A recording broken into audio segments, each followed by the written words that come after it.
ವಿದ್ಯಾರ್ಥಿಗಳೆಲ್ಲರಿಗೂ ನನ್ನ ನಮಸ್ಕಾರಗಳು ಹಾಗೂ ಈ ದಿನದ ಆನ್ಲೈನ್ ತರಗತಿಗೆ ತಮ್ಮೆಲ್ಲರನ್ನೂ ಸ್ವಾಗತಿಸುತ್ತಾ ಈ ದಿನದ ತರಗತಿಯನ್ನು ನಾನು ಪ್ರಾರಂಭ ಮಾಡ್ತಾ ಇದ್ದೇನೆ. ನಿನ್ನೆಯ ಒಂದು ತರಗತಿಯಲ್ಲಿ ನಾವು ಏನು chapter the cell unit of life ಆ ಚಾಪ್ಟರಲ್ಲಿ ಸೆಲ್ ಆರ್ಗನೆಲ್ಸ್ ಬಗ್ಗೆ ನಾವು ಸ್ಟಡಿ ಮಾಡ್ತಾ ಹೋದ್ವಿ. Starts with plasma membrane.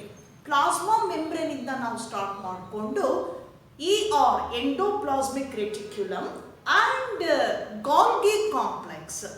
So Golgi complex, endoplasmic reticulum, plasma membrane, ಹೀಗೆ ಸೆಲ್ ಆರ್ಗನೆಲ್ಸ್ ಏನಿದೆ ಒಂದೊಂದಾಗಿ ನಾವು ಸ್ಟಡಿ ಮಾಡ್ತಾ ಇದ್ದೇವೆ ಈ ಒಂದು ಚಾಪ್ಟರಲ್ಲಿ. In today's class we will discuss about the next organelle. That one is the lysosome. Next organelle is lysosome. So lysosome is one of the cell organelle present in both plant and as well as animal cell body. ಪ್ರಾಣಿ ಮತ್ತು ಸಸ್ಯ ಜೀವಕೋಶದ ಎರಡರಲ್ಲೂ ಕೂಡ ಒಳಗೆ ಕಂಡು ಬರುವಂತಹ ಒಂದು ಆರ್ಗನೆಲ್, ಇದು ಸೆಲ್ ಪ್ರಾಡಕ್ಟ್ ಅಥವಾ ಜೀವಕೋಶದ ರಚನೆ. ಯಾವುದದು? ಲೈಸೋಸೋಮ್ ಅಂತ ಹೇಳ್ತೇವೆ. So in this cell we can identify this is the nucleus. Here the lysosomes near, it is found near to Golgi complex.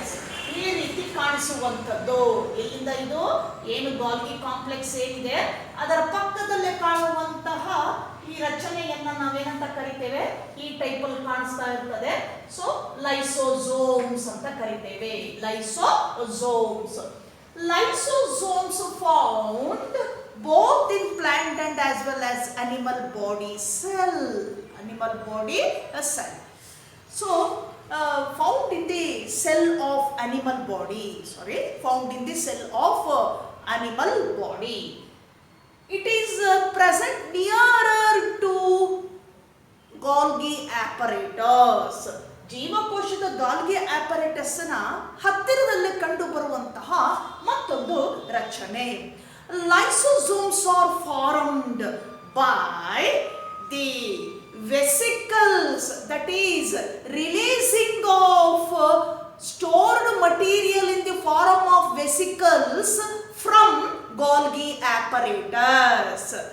ಈ ಲೈಸೋಸೋಮ್ಸ್ ಯಾವ ರೀತಿ ಫಾರ್ಮೇಷನ್ ಆಗುತ್ತೆ ಸೆಲ್ ಒಳಗಡೆ ಅಂದಾಗ, ಗಾಲ್ಗಿ ಆಪರೇಟಸ್ ಏನಿದೆ, ಗಾಲ್ಗಿ ಆಪರೇಟಸ್ ಅಲ್ಲಿ ಸ್ಟೋರ್ ಆಗಿರುವಂತಹ ಮಟೀರಿಯಲ್ಲು ವೆಸಿಕಲ್ಸ್ ನ ರೂಪದಲ್ಲಿ ಹೊರಗಡೆಗೆ ಬರ್ತದೆ.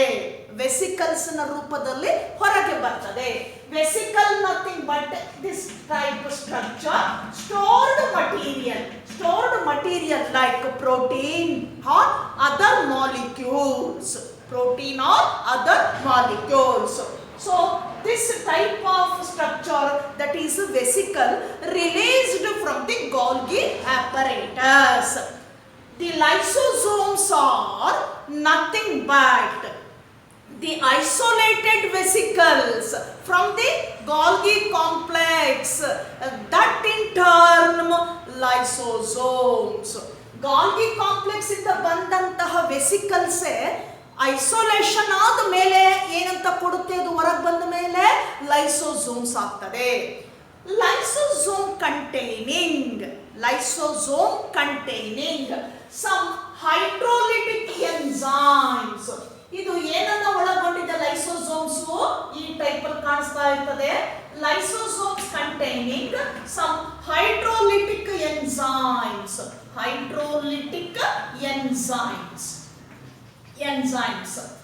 Like ಏನು ಹೈಡ್ರೋಲಿಟಿಕ್ ಅಂದಾಗ ಕರಗುವಂತಹ ಎನ್ಸೈಮ್ಸ್, ಡೈಜೆಸ್ಟ್ ಆಗುವಂತಹ ಎನ್ಸೈಮ್ಸ್. ಯಾವ್ಯಾವುದನ್ನ ಒಳಗೊಂಡಿದೆ ಇದು ಅಂದಾಗ, ಒಂದನೇದಾಗಿ carbohydrates, hydroxylase, protease, lipase, lipase, etc. So these are different types of hydrolytic enzymes. Lysosomes containing hydrolytic enzymes like carbohydrates, hydroxylase, protease, lipase, etc. Carbohydrates enzyme digested carbohydrates in the body. Carbohydrates ಅನ್ನುವಂಥ enzyme carbohydrates ಅನ್ನ ಇನ್ ಕನ್ನಡ ಶರ್ಕರ ಪಿಷ್ಟ ಇದನ್ನ ಏನ್ ಮಾಡುತ್ತೆ body ಒಳಗಡೆ ಅದು digest ಮಾಡುತ್ತೆ. Protease enzyme digested protein ಏನು ಸಸಾರಜನಕ ಇದೆ ಪ್ರೋಟೀನ್ ಇದನ್ನ ಡೈಜೆಸ್ಟ್ ಮಾಡುವ ಎನ್ಸೈಮ್ ಯಾವುದು ಪ್ರೋಟಿಯೇಸ್. ಹಾಗೆ lipase that digested lipids or fat ಕೊಬ್ಬನ್ನ ಕರಗಿಸುವಂತಹ ಡೈಜೆಸ್ಟ್ ಮಾಡುವಂತಹ ಎನ್ಸೈಮ್ ಯಾವುದು ಲೈಪೇಸ್. ಈ ಗ್ರೂಪ್ ಅನ್ನ ಹೈಡ್ರೋಲಿಟಿಕ್ ಎನ್ಸೈಮ್ಸ್ ಅಂತ ಕರಿತೇವೆ. Lysosomes containing such enzymes. So this is the brief account or summary of lysosomes present in the cell and nearer to Golgi complex. They formed by the vesicles released from the Golgi complex together in turn to lysosomes. So the brief account of lysosome. And next organelle, cell organelle, nothing but vacuole. Next cell organelle, vacuole. So vacuole, another cell organelle, vacuole. Another cell organelle. It is present only in plant cells, absent in animal cells. Now differences ಅನ್ನು study ಮಾಡುವಾಗ so this is another important difference between plant cell and animal cell. So in plant cells all cells having vacuole. This vacuole cell organelle totally absent in animal cell. So coming to the summary or the brief account of that organelle vacuole. So in plant cells it is a larger in size.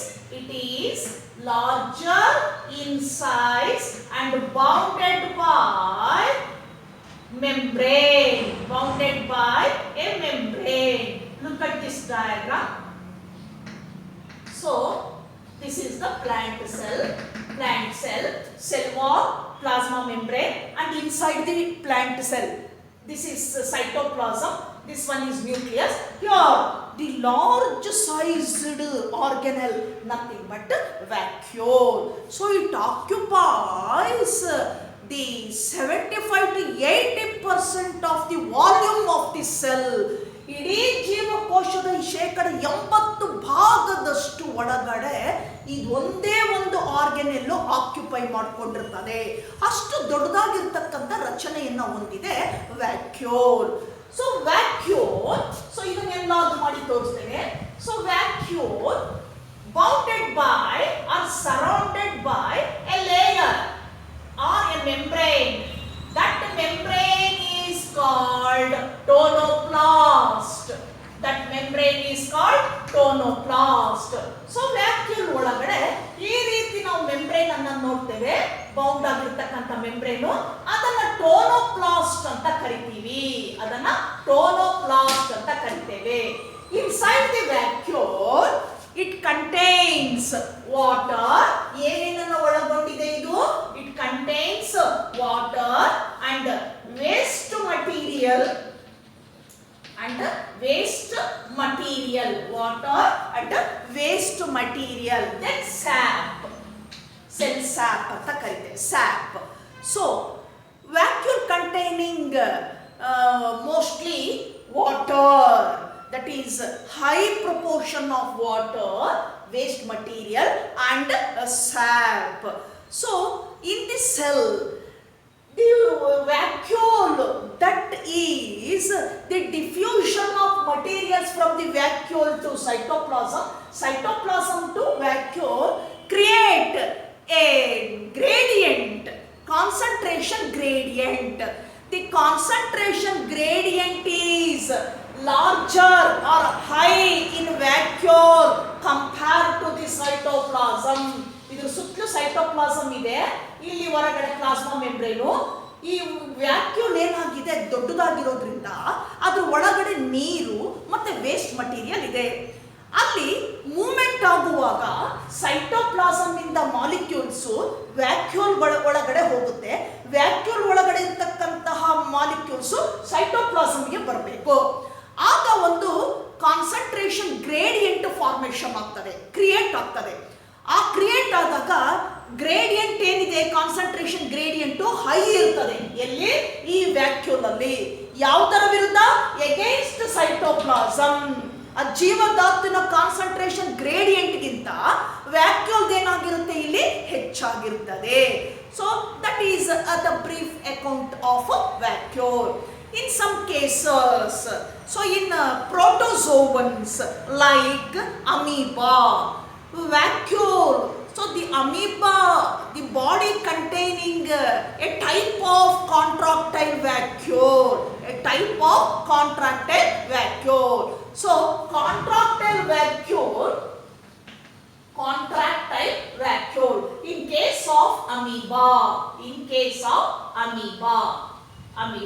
so the contractile vacuole, the another form of vacuole, that is different types of vacuole. ಈಗ ನಾವು ಹೇಳಿದ್ವಿ vacuole organelle absent in animals, but amoeba that is the protozoan, unicellular microscopic protozoan. So the vacuole, that form, that structure is quite differ in amoeba in the form of contractile vacuole. That contractile vacuole in case of amoeba regulate osmoregulation, that is the balancing of ions from outside to inside. ಆಸ್ಮೋರೆಗ್ಯುಲೇಷನ್ ಅನ್ನುವಂಥ mechanism ಅನ್ನ ಏನ್ ಮಾಡುತ್ತೆ? Regulate ಮಾಡ್ತದೆ. ಇದು vacuole ಅಂತ ಹೇಳ್ತೀವಲ್ಲ, ಅದರಲ್ಲಿ one of the form ಅಂತ ಕರಿತೀವಿ, contractile vacuole. In case of protist ಏನಾಗಿದೆ? ಪ್ರಾಟಿಸ್ಟ್ ಅಲ್ಲಿ ನಾವು ನೋಡಿದ್ವಿ ಕೆಲವು ಪ್ರಾಟಿಸ್ಟ್ ಅಲ್ಲಿ, so the cell body containing food vacuoles, food material stored in the form of vacuoles in case of protist. ನಾವೇನು ಪ್ರೊಟಿಸ್ಟಾದಲ್ಲಿ ನೋಡ್ತೀವಲ್ಲ ಬರ್ತಕ್ಕಂಥದ್ರಲ್ಲಿ, ದಟ್ ಈಸ್ ಮೈನರ್ ಆರ್ಗನ್ ಅಲ್ಲಿ ನಾವೇನು ನೋಡ್ತೇವೆ, ಆ ಲೋಯರ್ ಆರ್ಗನ್ ಅಲ್ಲಿ protista belongs to the group protista. ಆ ಪ್ರೊಟಿಸ್ಟಾದಲ್ಲೂ ಕೂಡ ನಾವು ನೋಡ್ತೇವೆ ಕೆಲವು ಆರ್ಗ್ಯಾನಿಸಮ್ಸ್ ಅಲ್ಲಿ ಈ ಒಂದು ವ್ಯಾಕ್ಯೂಲು ಫುಡ್ ಸ್ಟೋರ್ ಆಗಿರುವಂತಹ ವ್ಯಾಕ್ಯೂಲ್ ಆಗಿ ಕಂಡು ಬರುತ್ತೆ. So stored vacuole, food stored vacuole we can see in some ಪ್ರೊಟಿಸ್ಟಾದಲ್ಲಿ ನಾವು ನೋಡುವಂಥದ್ದು. So this is brief summary of vacuole, that is the cell organelle present only in the plant cell. So it is membrane bounded cell organelle, membrane bounded. That membrane is called chloroplast. Next we move on to next one, that is mitochondria. Next organelle is mitochondria. It's very very important cell structure or organelle or component of both the plant and as well as animal cell. Mitochondria. So ನೀವು ಇದನ್ನೆಲ್ಲ study ಮಾಡಿದ್ದೀರಾ. So you already studied in SSLC, in high school level. Mitochondria, one of the important cell organelle of the body of the cell. So mitochondria plural, mitochondrion singular. Mitochondria again an important cell organelle in plant and as well as animal cell. Mitochondria measures about 0.2 to 1 cubic meter in diameter and 1 to 4 cubic meter in length. in length. So it measures about 0.2 to 1 cubic meter in diameter. ಸುತ್ತಳತೆ 0.2ರಿಂದ 1 cubic metre ಇರ್ತದೆ. ಅದರ ಉದ್ದ 1ರಿಂದ 4 cubic metre ಅಷ್ಟು ಇರ್ತದೆ length. It just appears like a cylindrical in shape. A cylindrical. ಯಾವ ರೀತಿ ಕಾಣ್ತದೆ ಇದು ನೋಡ್ಲಿಕ್ಕೆ ಅಂದಾಗ, so it is in cylindrical shape. ಉದ್ದವಾಗಿ ಸಿಲಿಂಡ್ರಿಕಲ್ ತರ ಕಾಣಿಸ್ತದೆ. ಇದು ಯಾವುದು? Mitochondria. Mitochondria bounded by 2 layers or so enclosed by or surrounded by 2 layers. Once again it is membrane bound organelle, membrane bounded organelle. So mitochondria, that is cylindrical in shape, so it has 2 layers lined by 2 layers, outer layer and inner layer. See this figure, outer layer and inner layer. So the space between outer and inner layer, this is called lumen. Lumen nothing but space. Lumen nothing but space. The space between outer and inner membrane. The inner membrane, that is again infolding. ನೋಡಿ, ಇದು ಹೊರಗಿನ ಒಂದು membrane ಪದರ, ಇದು ಒಳಪದರ. ಒಳಪದರ ಏನಾಗಿದೆ ಮತ್ತೆ ಈ ರೀತಿ ಇನ್ಫೋಲ್ಡಿಂಗ್ ಆಗಿದೆ. So the inner layer also infolded create the structure called cristae. ನೋಡಿ, ಈ ರೀತಿ ಫೋಲ್ಡಿಂಗ್ ಆಗಿರೋದ್ರಿಂದ ನಮ್ಗೆ ಇಲ್ಲಿ ಒಂಥರ ಗ್ರೋ ತರ ಕಾಣಿಸುತ್ತೆ, ಡಿಪ್ರೆಷನ್ ಕಾಣಿಸ್ತದೆ. ಈ ಫೋಲ್ಡಿಂಗ್ಸ್ ಅಲ್ಲಿರುವ ಈ ಡಿಪ್ರೆಷನ್ ಏನಿದೆ, ಇದನ್ನ ನಾವೇನಂತ ಕರಿತೀವಿ? ಕ್ರಿಸ್ಟೆ ಅಂತ ಕರಿತೇವೆ. That folding leave a space, that is called cristae. Then inner space is called matrix. ಮಧ್ಯದಲ್ಲಿರ್ತಕ್ಕಂತಹ ಏನು ಸ್ಪೇಸ್ ಇದೆ, ಮ್ಯಾಟ್ರಿಕ್ಸ್ ಅಂತ ಕರಿತೇವೆ. Matrix consist or composed of different types of molecules. Matrix consists of different types of molecules like traces of DNA, protein, ribosomes, etc. ಏನಿದೆ matrix ಒಳಗಡೆ? Traces of DNA ತುಣುಕುಗಳನ್ನು ನೋಡ್ತೇವೆ ನಾವು ಮೈಟೋಕಾಂಡ್ರಿಯಾದಲ್ಲಿ. So usually DNA is present in the nucleus of the cell, but traces of DNA found in mitochondria at the matrix region. ತುಣುಕುಗಳನ್ನು ನೋಡ್ತೀವಿ ನಾವು, DNA ತುಣುಕುಗಳನ್ನ, traces ಅನ್ನ ಮೈಟೋಕಾಂಡ್ರಿಯಾದಲ್ಲಿ ಮಾತ್ರ ನೋಡ್ತೇವೆ. ಎಲ್ಲಿ ಅದು ಅಂದಾಗ ಮ್ಯಾಟ್ರಿಕ್ಸ್ ಅಲ್ಲಿ ನೋಡ್ತೇವೆ. ಇದಲ್ಲದನೆ ಪ್ರೋಟೀನ್ ಮಾಲಿಕ್ಯೂಲ್ಸ್ ಇದೆ, ಹಾಗೆ ನಾವು ರೈಬೋಸೋಮ್ಸ್ ಅನ್ನು ಕೂಡ ನೋಡ್ತೀವಿ DNA ಒಳಗಡೆ, ಮೈಟೋಕಾಂಡ್ರಿಯಾದ ಒಳಗಡೆ ನೋಡ್ತೇವೆ. Then coming to the function, mitochondria provide specific function. So they maintain aerobic respiration. So it involved in the aerobic respiration release energy in the form of ATP. ಮೈಟೋಕಾಂಡ್ರಿಯಾದ ಏನು ಮುಖ್ಯ ಫಂಕ್ಷನ್ನು ಅಂದ್ರೆ, ಇದು ಸೆಲ್ ಒಳಗಡೆ ನಡೆಯುವಂತಹ ಏರೋಬಿಕ್ ರೆಸ್ಪಿರೇಷನ್, ಜೀವಕೋಶದ ಉಸಿರಾಟ, aerobic respiration. ಈ ಕ್ರಿಯೆಯಲ್ಲಿ ಇದೇನ್ ಮಾಡುತ್ತೆ? ಭಾಗವಹಿಸುತ್ತೆ, ಇನ್ವಾಲ್ವ್ ಆಗುತ್ತೆ. ಇನ್ವಾಲ್ವ್ ಆಗಿ ಎನರ್ಜಿಯನ್ನ ಬಿಡುಗಡೆ ಮಾಡುತ್ತೆ. ATP ರೂಪದಲ್ಲಿ ಎನರ್ಜಿಯನ್ನ, ಶಕ್ತಿಯನ್ನ ಬಿಡುಗಡೆ ಮಾಡ್ತದೆ. That ATP, that energy utilised by the cell for the cellular metabolism. ಬಿಡುಗಡೆಯಾದಂತಹ ಎನರ್ಜಿಯನ್ನ ಜೀವಕೋಶ ಉಪಯೋಗಿಸಿಕೊಳ್ಳುತ್ತೆ, ತನ್ನ ಮೆಟಬಾಲಿಸಮ್ಗೆ, ತನ್ನ ಕ್ರಿಯೆಗೆ ಉಪಯೋಗಿಸಿಕೊಳ್ಳುತ್ತೆ. Hence they named as Mitochondria named as powerhouses of the cell. ಏನಂತ ಕರಿತೀವಿ ಇದನ್ನ? Power houses of the cell.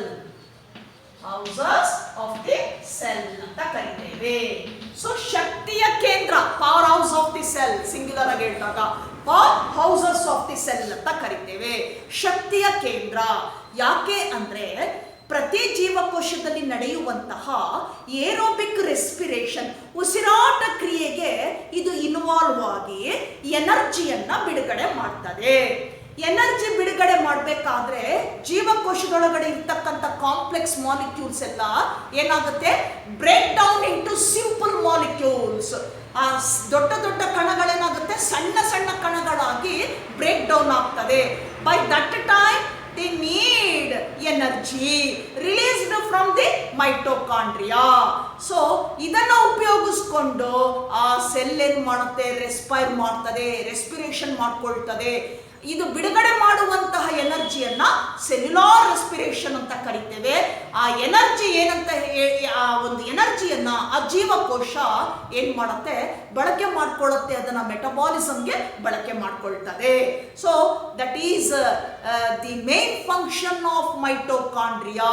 So it involve in the cellular respiration, release energy in the form of ATP, adenosine triphosphate. Energy ಯಾವ ರೂಪದಲ್ಲಿ ಹೊರಗೆ ಬರುತ್ತೆ? ATP molecule ಆಗಿ ಹೊರಗೆ ಬರ್ತದೆ. ATP ಅಂದ್ರೆ ಅಡಿನೋಸಿನ್ ಟ್ರೈಫಾಸ್ಫೇಟ್ ಅಂತ ಕರಿತೇವೆ. So that is the brief summary of mitochondria. Next we move on to another cell organelle, that is plastids. Another cell organelle, plastids. So plastids present in the plant cells only. Plastids present only in plant cells, absent in animal cells. Animal cells ಅಲ್ಲಿ plastids ಇರೋದಿಲ್ಲ. Plant cell ಅಲ್ಲಿ ಮಾತ್ರ ಕಂಡು ಬರುವಂತಹ ಒಂದು ರಚನೆ plastids ಅಂತ ಕರಿತೇವೆ. So plastids are very important organelle, cell organelle. So we can see only in the plant cells and absent in animal cells. Plastids containing different types of different colored pigments. Plastids containing different colored pigments. ಏನಿದೆ ಇದರ ಒಳಗಡೆ? Plastids ಒಳಗಡೆ ಏನು ಸಸ್ಯ ಜೀವಕೋಶ ಇದೆ, ಈ ಸಸ್ಯ ಜೀವಕೋಶದ ಒಳಗಡೆ ನಾವು ನ್ಯೂಕ್ಲಿಯಸ್ ಇದೆ, ಹಾಗೆ ವ್ಯಾಕ್ಯೂಲ್ ಇದೆ, ಮೈಟೋಕಾಂಡ್ರಿಯಾ. ಅದೇ ರೀತಿ ನಾವು ಪ್ಲಾಸ್ಟಿಡ್ಸ್ ಅನ್ನ ನೋಡ್ತೇವೆ. ಈ ಪ್ಲಾಸ್ಟಿಡ್ಸ್ ಒಳಗಡೆ ಏನಿದೆ? So containing coloured pigments, different coloured pigments, ಬಣ್ಣದ ವಸ್ತುಗಳನ್ನ ನಾವು ನೋಡ್ತೇವೆ. ಈ ಪ್ಲಾಸ್ಟಿಡ್ಸ್ ಒಳಗಡೆ ಬಣ್ಣದ ವಸ್ತುಗಳನ್ನ ನೋಡ್ತೇವೆ. Those pigments are in either green or red or orange, and ಯಾವ ರೀತಿ ಕಾಣಿಸ್ಬೋದು ಇದು ಅಂದಾಗ? either green, orange, red and yellow colored. So ಇಂಥ ಕಲರ್ ಇರ್ತಕ್ಕಂಥ ಪಿಗ್ಮೆಂಟ್ಸ್ ಅನ್ನ ಒಳಗೊಂಡಿದೆ ಪ್ಲಾಸ್ಟಿಡ್ಸ್ ಅಂತ ಕರಿತೇವೆ. So based on the presence of pigments, different color pigments, we can be classified plastids into 3 types. ಅದರಲ್ಲಿರ್ತಕ್ಕಂತಹ ಬಣ್ಣದ ಒಂದು ಪಿಗ್ಮೆಂಟ್ಸ್ ಏನಿದೆ, ವಸ್ತು ಇದೆ, ಇದಕ್ಕೆ ಅನುಗುಣವಾಗಿ ಪ್ಲಾಸ್ಟಿಡ್ಸ್ ಅನ್ನ ನಾವು ಮತ್ತೆ 3 ಗುಂಪುಗಳಾಗಿ ವಿಂಗಡಣೆಯನ್ನ ಮಾಡ್ತೇವೆ.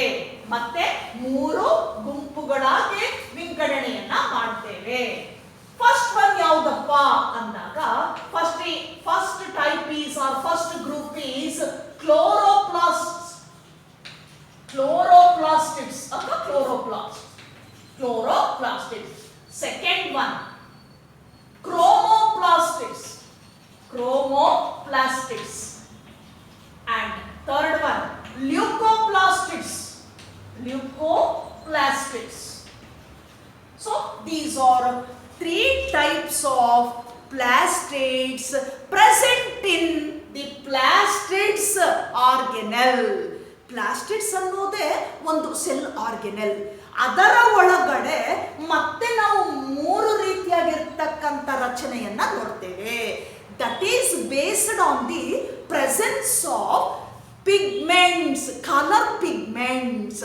ಆ ಮೂರು ಯಾಕೆ ಮಾಡ್ತಾ ಇದ್ದೀವಿ ಅಂದಾಗ ಪ್ಲಾಸ್ಟಿಡ್ಸ್ ನಲ್ಲಿ ಇರ್ತಕ್ಕಂತಹ ಬಣ್ಣದ ವಸ್ತುಗಳು ಏನಿದೆ, ಆ ಬಣ್ಣದ ವಸ್ತುಗಳು ಒಂದೊಂದು ಗುಂಪಾಗಿ ಕಂಡು ಬರುತ್ತೆ. ಆ ಬೇಸಿಸ್ ಮೇಲೆ ಪ್ಲಾಸ್ಟಿಡ್ಸ್ ಅನ್ನ ಮತ್ತೆ ನಾವು ಮೂರು ಕೆಟಗರಿಯಾಗಿ ವಿಂಗಡಣೆಯನ್ನ ಮಾಡ್ತೇವೆ, ಮೂರು ಟೈಪ್ಸ್ ಆಗಿ ಮಾಡ್ತೇವೆ. ಒಂದು ಕ್ಲೋರೋಪ್ಲಾಸ್ಟಿಡ್ಸ್ ಅಂತ ಕರಿತೀವಿ, ಎರಡನೇದು ಕ್ರೋಮೋಪ್ಲಾಸ್ಟಿಡ್ಸ್ ಅಂತ ಹೇಳ್ತೇವೆ, ಮೂರನೇದು ಲ್ಯೂಕೋಪ್ಲಾಸ್ಟಿಡ್ಸ್ ಅಂತ ಕರಿತೇವೆ. Chloro, chromo and leucoplastids. Coming to the first one, that is chloroplastids. Chloroplastids. So chloroplastids, so these plastids containing chlorophyll pigments, that is green pigments, green colored pigments called chlorophyll pigment. ಕ್ಲೋರೋಪ್ಲಾಸ್ಟಿಡ್ಸ್ ಅಲ್ಲಿ ಯಾವ ಬಣ್ಣದ ವಸ್ತುವಿದೆ? Green coloured pigments ಇದೆ, ಹಸಿರು ಬಣ್ಣದ ವಸ್ತುಗಳಿದೆ. So chloroplastids contain green colour pigments called chlorophyll. ಆ ಹಸಿರು ಬಣ್ಣದ ವಸ್ತುಗಳನ್ನ ಏನಂತ ಕರಿತೀವಿ ನಾವು? ಕ್ಲೋರೋಫಿಲ್ ಪಿಗ್ಮೆಂಟ್ಸ್ ಅಂತ ಕರಿತೇವೆ. ಈ ಗ್ರೀನ್ ಕಲರ್ ಪಿಗ್ಮೆಂಟ್ಸ್ ಎಲ್ಲಿ ನೋಡ್ತೀವಿ ನಾವು? ಕ್ಲೋರೋಪ್ಲಾಸ್ಟಿಡ್ಸ್ ಅಲ್ಲಿ ನೋಡ್ತೇವೆ. So chlorophyll pigments R in different types with chlorophyll A, chlorophyll B, chlorophyll C. So these are different kinds of chlorophyll pigments, that is green color pigments. So this is one type, chloroplastids containing green color pigments called chlorophyll pigments. Next one, chromoplastids. Chromoplastids containing carotenoids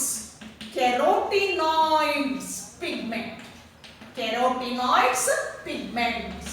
So carotenoids pigments containing keratin, xanthophyll, etc. ಈಗ ಎರಡನೇದಕ್ಕೆ ಬರೋಣ. Chromoplastids ಅಂತ ಕರಿತೀವಿ, another type, second type of plastids. Chromoplastids containing carotenoids. ಯಾವುದನ್ನ ಹೊಂದಿದೆ ಪಿಗ್ಮೆಂಟ್ಸು? Carotenoids ಅನ್ನುವಂತಹ ಬಣ್ಣದ ವಸ್ತುಗಳನ್ನು ಹೊಂದಿದೆ. ಈ ಕೆರೋಟಿನಾಯ್ಡ್ಸ್ ಅಲ್ಲಿ ನಾವು ಏನೇನ್ ನೋಡ್ತೀವಲ್ಲಿ ಅಂದಾಗ, ಯಾವ ಪಿಗ್ಮೆಂಟ್ ನೋಡ್ತೀವಲ್ಲಿ ಅಂದಾಗ carotene and xanthophyll. So carotene a type of pigment present in the carotenoids and xanthophyll. ಮತ್ತೆ ಯಾವುದಿದೆ? xanthophyll.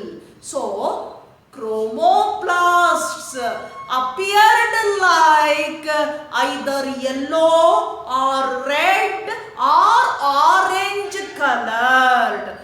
ಈಗ ಕೆರೋಟಿನಾಯ್ಡ್ಸ್ ಅಲ್ಲಿ ಕೆರೋಟಿನ್ ಮತ್ತೆ xanthophyll ಇದೆ. ಹಾಗಾಗಿ ಕ್ರೋಮೋಪ್ಲಾಸ್ಟಿಡ್ಸ್ ಎರಡು ಮೂರು ಬಣ್ಣದಿಂದ ಕೂಡಿದೆ. ಯಾವ್ಯಾವ್ದದು? xanthophyll pigment ಇರೋದ್ರಿಂದ, so that exhibit yellow colour, carotene red and orange colour. ಹೀಗೆ ಕೆರೋಟಿನ್ ಪಿಗ್ಮೆಂಟ್ಸ್ ಇರೋದ್ರಿಂದ ರೆಡ್ ಇದೆ, ಆರೆಂಜ್ ಇದೆ. ಹಾಗೆ xanthophyll ಪಿಗ್ಮೆಂಟ್ಸ್ ಇರೋದ್ರಿಂದ ಯೆಲ್ಲೋ ಕಲರ್ ಇದೆ. ಒಟ್ಟಾರೆ ನಾವು ನೋಡಿದಾಗ totally ಕ್ರೋಮೋಪ್ಲಾಸ್ಟಿಡ್ಸ್ appeared like yellow or red or orange colored. ಮೂರು ಬಣ್ಣದ ಮಿಶ್ರಣವನ್ನು ಹೊಂದಿದೆ. ಹಳದಿ, ಆರೆಂಜ್ ಕಿತ್ತಳೆ ಮತ್ತೆ ರೆಡ್ ಕಲರ್ ಕೆಂಪು ಬಣ್ಣವನ್ನ ಹೊಂದಿದೆ. Chromoplastids. Coming to the third type, that is leucoplastids. Leucoplastids. So these are colorless plastids. Leucoplastids ಏನಿದೆ ಇವುಗಳನ್ನ ಕಲರ್ಲೆಸ್ ಪ್ಲಾಸ್ಟಿಡ್ಸ್ ಅಂತ ಕರಿತೇವೆ. So they do not have any specific colour. ಇಂಥದೇ ರೀತಿಯ ಬಣ್ಣ ಇದೆ ಅಂತ ಇಲ್ಲ ಅದಕ್ಕೆ. ಸೊ ಹಾಗಾಗಿ ಕಲರ್ಲೆಸ್, ನಥಿಂಗ್ ಬಟ್ ವೈಟ್ ಅಂತ ಹೇಳ್ತೇವೆ. Nothing but white. Leucoplastids are called colorless plastids. Leucoplastids containing 3 types of pigments. ಈ ಒಂದು ಟೈಪ್ ಅಲ್ಲಿ ಕಲರ್ಲೆಸ್ ಪ್ಲಾಸ್ಟಿಡ್ಸ್ ಅಲ್ಲಿ ಮತ್ತೆ 3 ಟೈಪ್ ಪಿಗ್ಮೆಂಟ್ಸ್ ಅನ್ನ ನೋಡ್ತೀವಿ ನಾವು. 3 ರೀತಿಯಾಗಿರ್ತಕ್ಕಂಥ ಲ್ಯೂಕೋಪ್ಲಾಸ್ಟ್ ಅನ್ನ ನೋಡ್ತೇವೆ. So the one type it has 3 types of pigments. The first type, amyloplast. Second one, elaioplast. Third one, aleuroplast.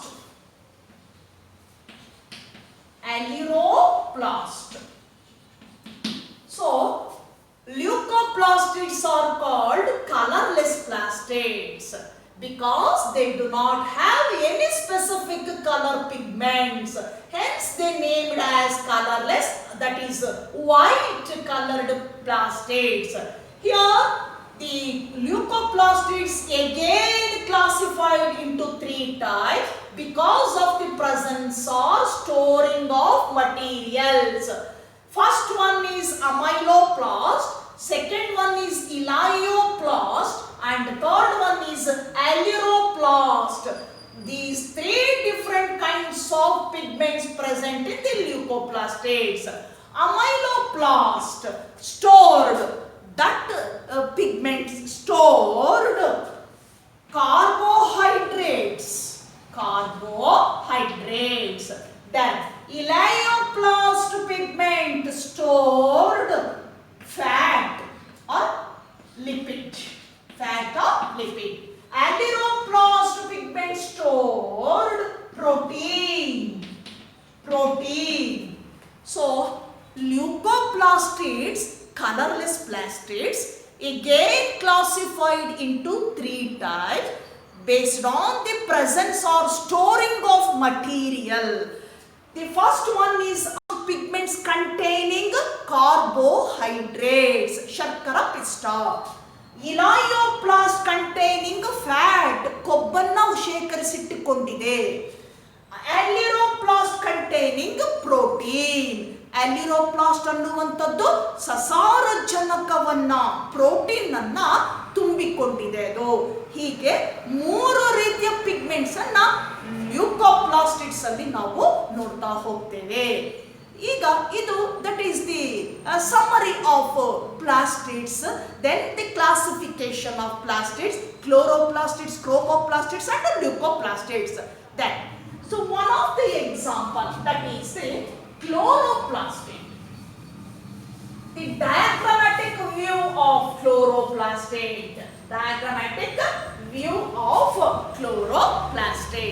So look at this diagram. This is the structure of chloroplast.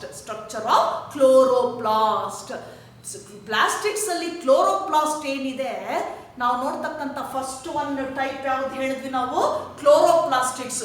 ಆ ಕ್ಲೋರೋಪ್ಲಾಸ್ಟಿಡ್ಸ್ ಅಲ್ಲಿ chlorophyll pigment ಇದೆ. ಈಗ ಅದರದ್ದು ಒಂದು structure ಅನ್ನ ನಾನು ಇಲ್ಲಿ ತೋರಿಸ್ತಾ ಇದ್ದೀನಿ ಎಕ್ಸಾಂಪಲ್ ಆಗಿ.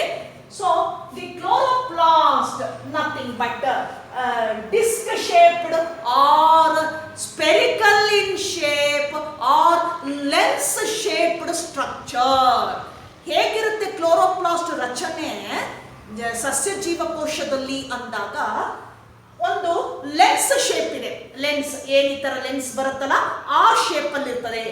ಇನ್ನು ಕೆಲವು ಕಡೆ ಏನಾಗಿರ್ತದೆ, ಅದು ಡಿಸ್ಕ್ ಶೇಪ್ಡ್ ಅಲ್ಲಿರ್ತದೆ. Disc shape or spherical in shape. ನೋಡಿ, ಲೆನ್ಸ್ ಶೇಪ್ಡ್ ಅಥವಾ disc shaped or spherical in shape. ಈ ಆಕಾರದಲ್ಲಿ ಕಂಡು ಬರುತ್ತೆ chloroplast. Then inside this chloroplast again membrane bound structure. ಇದು ಕೂಡ ಮೆಂಬ್ರೇನ್ ನಿಂದ ಆವೃತವಾಗಿದೆ. It is bounded by two membranes. It is bounded by two membranes, outer and inner membrane. This is outer membrane and this is inner membrane. In between these two membranes there is a gap or space that is called lumen ಅಂತ ಕರೀತೇವೆ. ಹೊರ ಮತ್ತು ಒಳ ಪದರದ ನಡುವೆ ಇರುವ gap ಅನ್ನ ಲ್ಯೂಮೆನ್ ಅಂತ ಕರೀತೇವೆ. Now, at inside the chloroplast, we can see the two structure. We can see two structure. One is that is grana, and the second one is stroma. Stroma nothing but inner space of the chloroplast. ಒಳಭಾಗದಲ್ಲಿರುವಂತಹ ಆ ಒಂದು ಏನಿದೆ space ಅದನ್ನ ನಾವು stroma ಅಂತ ಕರಿತೇವೆ. Stroma ಅಂತ ಕರಿತೇವೆ. ಅದರ ಒಳಗಡೆ ಇರ್ತಕ್ಕಂತಹ ತಟ್ಟೆಯಾಕಾರದ ರಚನೆ.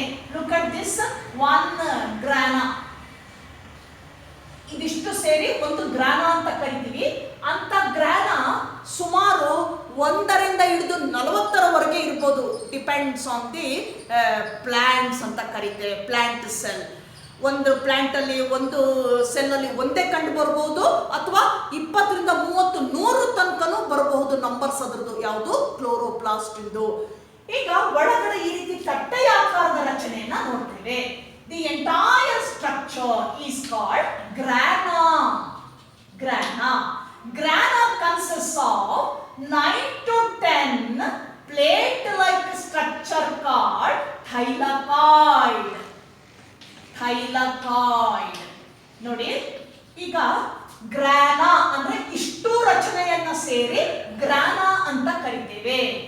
ಗ್ರಾನಾದಲ್ಲಿ ಏನಿದೆ ಅಂದಾಗ ತಟ್ಟೆಯಾಕಾರದ ರಚನೆಯನ್ನ ನೋಡ್ತೀವಿ. Plate like structures arranged like. ಯಾವ ತರ ಇದೆ, ನೀವು ತಟ್ಟೆಗಳನ್ನು ಜೋಡಿಸಿಟ್ರೆ ಹ್ಯಾಕ್ ಕಾಣಿಸುತ್ತೋ ಆ ರೀತಿಯಾಗಿ ಕಂಡು ಬರುತ್ತೆ ಗ್ರಾನಾ.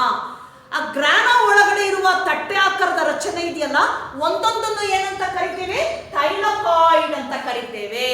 ಕಾಯಿನ್ಸ್ ಅನ್ನ ನೀವು ಜೋಡಿಸಿದ್ರೆ ಹೆಂಗ್ ಕಾಣಿಸುತ್ತೋ, ಜೋಡಿಸಿರ್ತಕ್ಕಂಥ ಪೂರ್ತಿ ಒಂದು ಸರಣಿ ಏನಿದೆ ಅದು ಗ್ರಾನಾ. ಆ ಸರಣಿ ಒಳಗಿರೋ ಒಂದೊಂದು ಕಾಯಿನ್ ಏನ್ ಕಾಣುತ್ತೆ, ಏನಂತ ಹೇಳೋಣ, ಥೈಲಕಾಯ್ಡ್. ಅದೇ ರೀತಿನೇ ಇದನ್ನ ಗ್ರಾನಾ ಅಂತೀವಿ. ಒಳಗಡೆ ಇರ್ತಕ್ಕಂಥ ಒಂದೊಂದು ಕಾಯಿನ್ ಲೈಕ್ ಸ್ಟ್ರಕ್ಚರ್ ಅನ್ನ ಥೈಲಕಾಯ್ಡ್ ಅಂತ ಕರಿತೇವೆ. So in the chloroplast, the grana numbers starts from 1 to more, that is 1 to 20 or 30 or up to 80. 1ರಿಂದ ಪ್ರಾರಂಭವಾಗಿ 80 ನಂಬರ್ ತನಕ ಇರಬಹುದು. ಯಾವುದು, grana. Then each grana connects to another. One grana connected to another grana by a lamellae, by a connecting or bridge called lamellae. ಇಲ್ಲಿ ಕಾಣ್ತಾ ಇದೆ. ಈಗ this is one grana, this is another. These two linked by a bridge or connecting. This is called lamellae. Lamellae. ಅದನ್ನೇನಂತ ಕರಿತೀವಿ, ಲ್ಯಾಮೆಲೆ ಅಂತ ಕರಿತೇವೆ.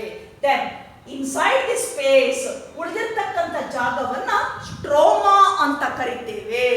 Stroma consist of, ಏನನ್ನ ಒಳಗೊಂಡಿದೆ stroma ಅಂದಾಗ, stroma consist of DNA particle, ribosomes, protein etcetera, chlorophyll etcetera.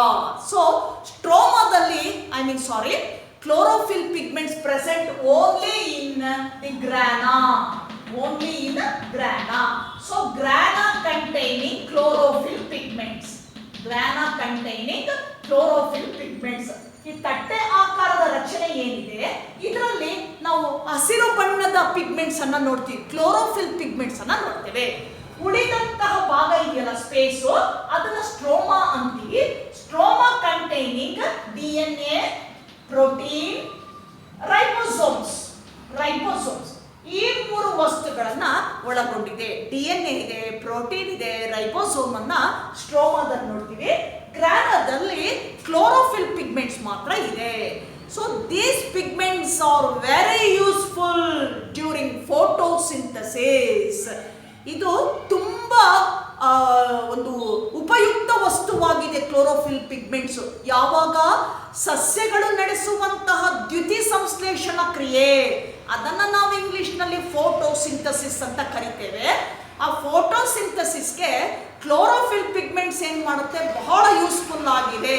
So they prepared food it self. ಏನ್ ಮಾಡುತ್ತೆ, ಆ plant, ಆ ಸೆಲ್ಲು ಫುಡ್ ಅನ್ನ ತನ್ನಷ್ಟು ತಾನೇ ತಯಾರು ಮಾಡ್ತದೆ.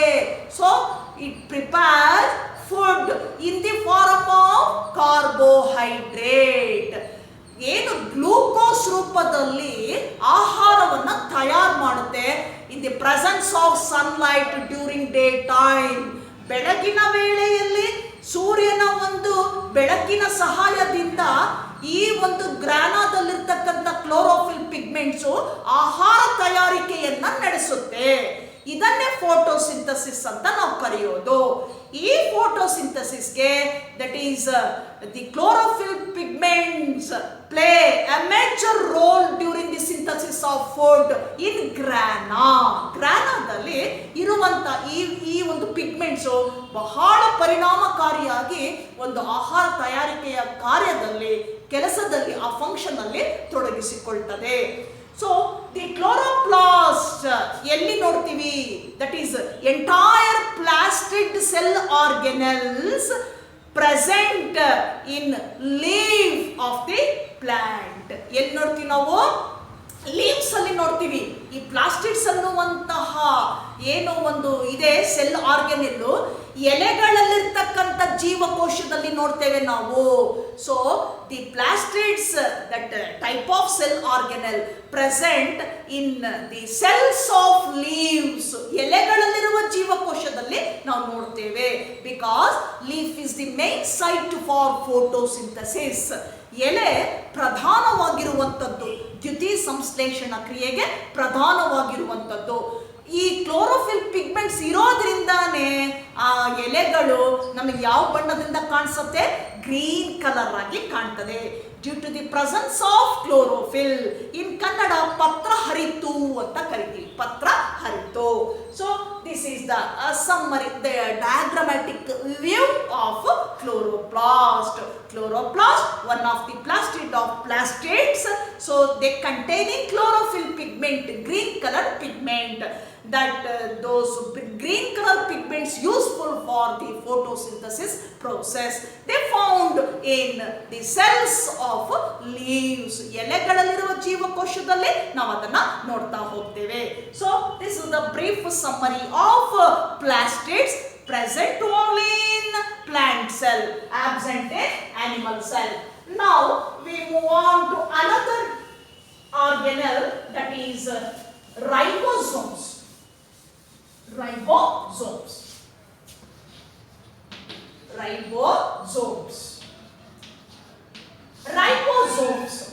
Look at this diagram.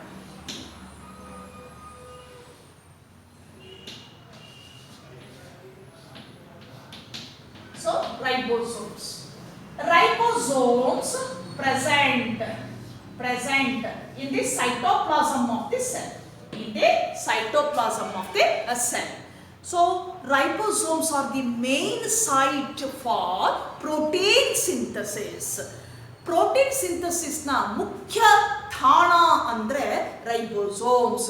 ಎಲ್ಲಿರ್ತದೆ, ನಿನ್ನೆ ತಾನೇ ನಾವು ಇದ್ರ ಬಗ್ಗೆ ಅಭ್ಯಾಸ ಮಾಡಿದ್ವಿ. ಎಂಡೋಪ್ಲಾಸ್ಮಿಕ್ ರೆಟಿಕ್ಯುಲಮ್ ಮೇಲೆ ಇರ್ತದೆ. ಎಂಡೋಪ್ಲಾಸ್ಮಿಕ್ ರೆಟಿಕ್ಯುಲಮ್ ಮೇಲಿರುತ್ತೆ, ER ಅಂತ ಕರೆದ್ವಿ. ಈ ರೈಬೋಸೋಮ್ಸ್ ನಥಿಂಗ್ ಬಟ್ ಫ್ಯಾಕ್ಟರೀಸ್ ಇದ್ದ ಹಾಗೆ. ಯಾಕೆ ಅಂದಾಗ ದೇ ಸಿಂಥಸೈಸ್ಡ್ ಪ್ರೋಟೀನ್. ಏನನ್ನ ಸಿಂಥಸಿಸ್ ಮಾಡುತ್ತಿದ್ದು, ಪ್ರೋಟೀನ್ ಅನ್ನ ಸಿಂಥಸಿಸ್ ಮಾಡ್ತದೆ by the help of RNA, mRNA, messenger RNA. Ribosomes in prokaryotic cell is 70S type. 70S type. In eukaryotic cell 80S type. 80S type. So in prokaryotic cell ribosomes 70S type of ribosome. Here in prokaryotic cell ribosome has two units.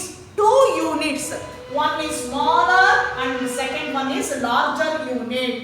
Smaller unit that is 30 and larger unit that is 50. So these two combined during protein synthesis. Protein synthesis ಆಗುವಾಗ ಈ ಎರಡು ಯೂನಿಟ್ಗಳು ಸೇರಿಕೊಂಡು protein synthesis ಅನ್ನ ಮಾಡುತ್ತೆ. 50 ಇರೋದು larger, 30 ಇದೆ. ಏನು ಎಸ್ ಅಂದ್ರೆ ಏನು? ದಟ್ ಈಸ್ ಸ್ವೆಟ್ಬರ್ಗ್ಸ್ ಯೂನಿಟ್ ಅಂತ ಕರಿತೀವಿ. ಸ್ವೆಟ್ಬರ್ಗ್ಸ್ ಯೂನಿಟ್ ಅಂತ ಕರಿತೇವೆ. S means Svedberg unit. In case of eukaryotic, ribosome type is 70-80S. That is ಮೇಲ್ಗಡೆ ಇರತಕ್ಕಂಥದ್ದು 40, ಕೆಳಗೆ ಬರ್ತಕ್ಕಂಥ ಲಾರ್ಜರ್ 60. ಸೊ ಈ 60 40 100 ಆಗುತ್ತೆ, ಬಟ್ ಇಲ್ಲೇನಾಗುತ್ತೆ 80S ಅಂತ ಕರಿತೇವೆ. Ribosomes are the main sites for protein synthesis.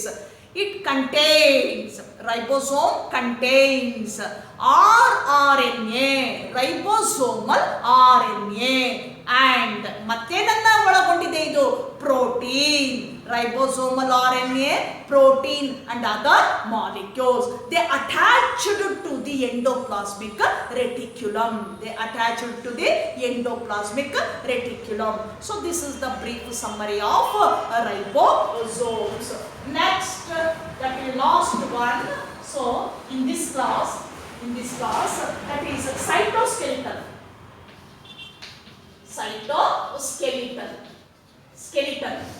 So cytoskeleton in case of both plant and animal cell. Here in the cytoplasm, this is nucleus, small fiber-like structure called cytoskeleton. So the main function of cytoskeleton that provide motility, then strength, that is support and provide a specific structure to the cell. ಮತ್ತೊಂದು cytoskeleton ಅಂತ ನೋಡ್ತೀವಿ.